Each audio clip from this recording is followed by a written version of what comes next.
everybody, I am here with Jason Haber, who is the producer on the new reboot of SimCity. How you doing, sir? I'm doing great. How are you? I'm fantastic. I just saw your game, so I'm actually pretty stoked to talk to you about it. So, SimCity, it's back. It looks like SimCity. I'm excited about it. What was the inspiration to bring it back now, after all these years? Well, as you know, SimCity is the original city building simulation. And for years, ever since SimCity 4, we've wanted to bring it back, but we needed the technology to sort of catch up to where we need to be. And really, Glassbox is the engine that we've wanted to build to make this new SimCity. And finally, we have the technology. We have the technology to be able to do it. And plus the fact that we have the internet connection is really present throughout the world, really allows us to have that online connectivity that we need to have that multiplayer. So let's talk about the Glassbox engine a little bit.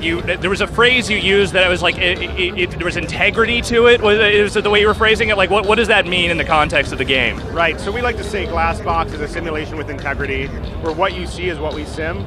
So everything you see in the game, every car driving around, every sim walking around, even the buildings themselves, is actually what's happening underneath the engine. So you'll see buildings get graffiti when they have crime, or if you have fire, obviously it's fire, but you see sims walking from home to work, and that's actually what's happening in the simulation engine.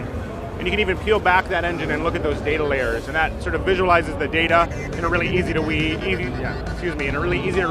to access way.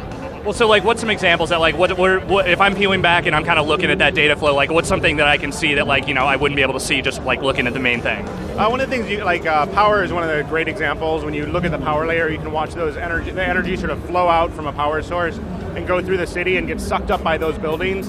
And so it's really obvious if you don't have enough power because it only flows too far. And so in the example we showed today, we showed the power example, you can see the yellow lines sort of show where you have power and the red shows where you don't.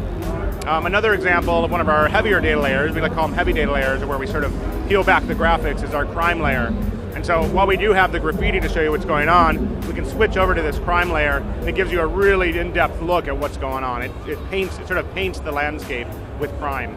So basically what you're saying is all graffiti artists are criminals, and if there is graffiti around, they must be destroyed, is what you're getting at. All I'm saying is that graffiti is indicative of crime. Fair enough. So multiplayer is obviously a huge element that you're introducing. It's asynchronous multiplayer where people can build their own towns, but you're all part of the same region. How do you connect those players? How are you building out that region and getting people to start in these different regions? Right, so when you start a new region, you'll have a sort of a choice of how you want to play it. You can play solo, or you can play all the cities on your own. You can select to play only with friends or people you invite. We're still trying to figure out the exact mechanic. And then you can also just jump into a random region with strangers. And we think all of those will be fun, different ways to play. So. And can you have open regions or closed regions for just you and your friends? Oh yeah, you'll be able to do that. Cool.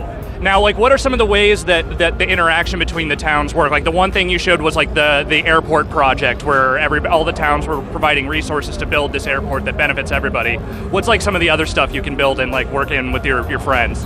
Right, so that was a great work, which is sort of how all the cities collaborate on one big project. And we'll have things like space shuttles, and we have solar farms and arcologies, which everybody loves, and of course the airport we've shown you, and there'll be a lot more of those. And the other thing you can do is there'll be benefits you sort of share with your neighbors or trade with your neighbors.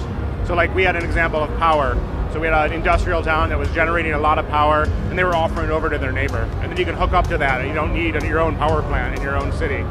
And then finally, there's the choices you make will sort of ripple out across the region. So as we saw with that crime example, there was a bunch of crime in the city, and then it actually rippled out and caused a criminal to appear in another city. Now, I'm kind of an old school SimCity fan. I played a lot of the very early games. I kind of stopped around SimCity 2000 because, quite frankly, it just got a little too complicated for my feeble brain. Somewhere around the time... Yeah. SimCity 2000 was too much? Sometime around the time plumbing got introduced, it was just too much for me to deal with. But looking at the engine and the way you were sort of building stuff out, it seems like it looks incredibly complicated, but the way you actually sift through stuff is pretty simple. How are you kind of building out this interface to deal with thieves like me?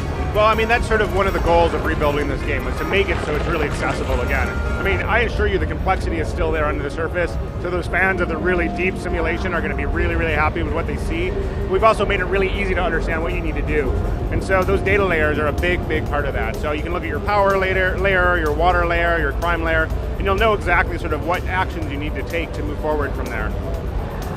what's the thing for you personally? Like, what's the thing looking at this game and I'm just going like, this is the thing that I have always wanted in this game. This is the thing I'm most excited about. I mean, to me, it's the Glassbox simulation engine. It's really amazing to watch this simulation engine and really see how it's simulating from the bottom up. I mean, seeing every piece of the game and just seeing how it's going to work. I mean, it really is a new engine that is going to drive a whole new SimCity. Awesome. When can we expect to play this on our PCs that we will inevitably have to buy in the next few months? Well, SimCity is coming out for the PC in February 2013. Awesome. Thank you so much, dude.